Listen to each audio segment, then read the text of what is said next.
O poder do convencimento, pastor, não tá na pessoa. Como é que faz, homem?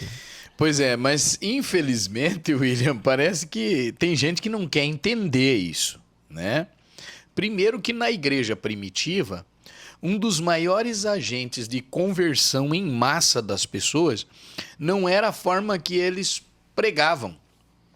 Não eram as mensagens eloquentes, não eram as mensagens incisivas que eles faziam.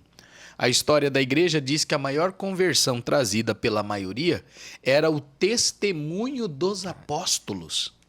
Sabe o que é o indivíduo olhar para alguém e dizer assim, eu preciso ter o Deus que esse camarada tem. Porque depois que eu conheci ele e ela, eu vi um negócio nele, eu vi um negócio nela que eu quero para mim. Agora, a nossa geração é bem diferente. As pessoas dizem, não, se for para mim ter um Deus que esse cara professa e ser desse jeito, eu não quero esse Deus. As pessoas estão correndo disso, porque não é nem por força nem por violência. Existem inúmeros, incontáveis testemunhos de pessoas que aceitaram Jesus e não foi por um apelo. Não, mas porque viram a atitude do pai ou da avó que orou 10 anos, 5 anos de joelho, de intercessão, e chegou uma hora que essa pessoa decidiu ir para Cristo. E não foi uma decisão que ela tomou pessoalmente. O poder, o efeito da oração e o poder do Espírito de Deus é quem convenceu essa pessoa dizendo, vai para a igreja. Vai para a igreja. E esse alguém depois testemunha lá dizendo, olha, minha avó orou 3 anos, orou 5 anos, minha mãe orou 1 ano por mim e eu estou aqui. Eu me entreguei a Jesus. Então não é a força, não é goela abaixo, como dizem por aí alguns ditados, né? As pessoas querem colocar à força o evangelho. Não, é a palavra de Deus, é o amor de Deus, é a oração, é o testemunho do cristão que vai gerar na outra pessoa o desejo de se entregar ao Deus que essa pessoa professa. Se não for assim, então por que é que nós somos a luz do mundo e sal da terra? Então não faria sentido. Então eu quero que através do meu testemunho, de repente alguém nunca fale comigo, mas ela por me conhecer, por me assistir, por me ver, disse, nossa, eu quero caminhar com o Deus que esse homem professa, com o Deus que ele serve. Então eu comecei a ganhar essa pessoa para Jesus sem empurrar nela nada, sem tentar fazer com que ela à força vá para o evangelho. Mas algumas vezes até mesmo com um testemunho que eu contei. Inúmeros seguidores estão aí dizendo para mim diariamente aqui no direct, dizendo, pastor, eu voltei para Jesus por causa de ti. Eu te ouvi lá no podcast necessário, eu assisti as tuas ministrações e eu fui constrangido por Deus para voltar para a igreja, eu conheci Jesus por intermédio seu, eu digo amém, eu fico muito feliz. Isso não é uma honra para mim, a honra é dada ao Senhor, mas eu fico feliz porque eu fui um agente, né, que o Senhor usou para que outras pessoas viessem para o amor dele. Então, essa ideia desse cristianismo aí que é tudo na força, né? E tem muita gente que infelizmente até corre, não quer, tem pavor, como você disse, tem asco, né? É aquele cara que diz, vou criar uma barreira, vou construir um muro aqui que eu não quero nem ver a cara desse crente. Pelo amor de Deus, eu quero ganhar a alma todo dia para Jesus, mano. Todo dia para Jesus, apenas com o meu testemunho, uma palavra às vezes convence. Uma frase de dizer para alguém assim, olha, se você soubesse o amor que Deus tem por você, essa pessoa vai dormir, mas essa frase vai ficar incisiva na mente dela, porque o Espírito Santo vai ficar lá mexendo com ela. Olha as ramificações do que a gente está falando aqui. Exatamente. Uma coisa que enquanto o pastor falava, eu até quero que você comente sobre isso. Há uma grande diferença, gente, entre inteligência e sabedoria. Tem gente que é muito inteligente, mas ele não é sábio. Não é sábio. Ele não sabe usar a inteligência que ele tem com sabedoria. E dentro desse assunto ainda que você vai comentar da inteligência e da sabedoria, eu queria te fazer uma pergunta específica assim. Você, analisando hoje, infelizmente, é chato falar isso, mas assim, analisando a geração hoje, esse avanço da tecnologia, um dos grandes problemas que a gente encontra às vezes é pessoas que estão condicionadas a falar sobre Jesus, sobre o que elas ouviram falar de Jesus. Falar de Deus sobre o que elas ouviram um cara contar. Falar sobre Jesus sobre um livro que ela leu. Mas cada dia hoje está mais difícil de encontrar. Eu sei porque eu tenho podcast aqui, pessoas que vão falar assim, ó, eu vou te contar uma coisa que eu vivi isso aqui, ó. Eu vou te aconselhar nesse lado do casamento aqui, ó, porque eu tenho uma propriedade para falar, porque Deus fez algo na minha vida, eu não li.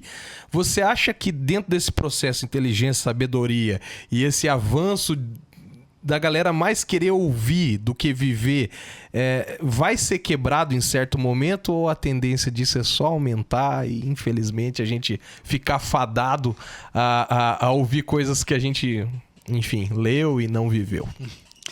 Cara, é muito complicado isso. Eu ainda acredito que a nossa geração atual ela tem muito para aprender.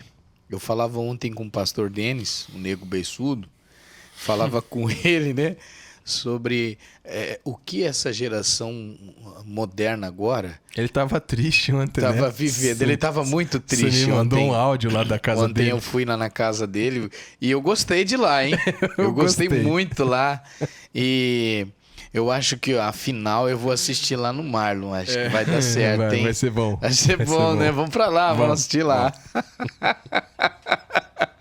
E aí, eu falando pra ele, o pastor, eu tô muito preocupado, não só com essa geração atual que desconhece na íntegra as experiências que os demais, de mais tempos atrás, viveram. E a minha preocupação não é só com estes, mas também com a geração vindoura. Cara, vai desaparecer muita coisa. Vai embora muitas coisas. Princípios e valores que são inegociáveis já estão hoje se rompendo, sendo quebrado, muita coisa. Então, assim, daqui a pouco as pessoas vão viver apenas de testemunho do que ela ouviu do outro. Ela não vai viver isso na prática. Sabe? E hoje tem um monte de gente caminhando só por testemunho que ela ouviu, mas ela não teve uma experiência, um tato com Deus. E eu falo para as pessoas que o meu maior interesse é levar pessoas ao conhecimento de quem é Deus e viver essas experiências. Eu não quero ser apenas um portador de notícias daquilo que me contaram. Eu quero viver isso, mano. Eu quero viver. Ah, mas tem um preço a ser pago. Estou disposto a pagar. Eu quero viver isso. Mas você vai ser taxado de ridículo, então eu vou ser ridicularizado, mas eu quero viver algo novo. Eu não quero apenas estar aqui ocupando um espaço na Terra, eu quero ser alguém que vai experimentar, viver uma experiência para contar também e ministrar sobre aqueles que virão, né? E que ficarão com esse legado aí, porque é um novo tempo, né? E a gente precisa viver isso. Isso aí, eu encerro esse assunto da pergunta da Jéssica, que nem sei se era da Jéssica, eu já até esqueci de quem que era aqui, que eu tô com outro Era nome. outro nome aí. Eu lembro do kart. Do kart. Do kart. Mas eu encerro falando pra você, gente, eu fico muito feliz, você que assiste e acompanha o Necessário, com os testemunhos que vocês colocam aqui, que vocês sentiram Deus, que enfim, só que a sua vida não pode ser baseada em coisas que você escuta aqui só. Eu quero um dia ter a oportunidade de trazer você aqui, você sentar e falar, ó, eu passei por isso. Eu vivi isso. Porque eu entendi que aquele que bate a porta, ele vai entrar, Jesus vai vir e vai viver coisas sobrenaturais, porque senão não faz sentido. A gente vai ficar fadado a viver acerca daquilo que falam, e não é esse o propósito. Muito legal esse assunto, pastor. Mas agora eu vou ler a pergunta da Jéssica, que também eu já vi muitos comentários aqui perguntando isso que a Jéssica perguntou. E como ela é membro hoje, olha a pergunta dela aqui. Pastor Elias, eu quero que você fale sobre o jejum. Como fazer de forma certa? Como que a gente faz...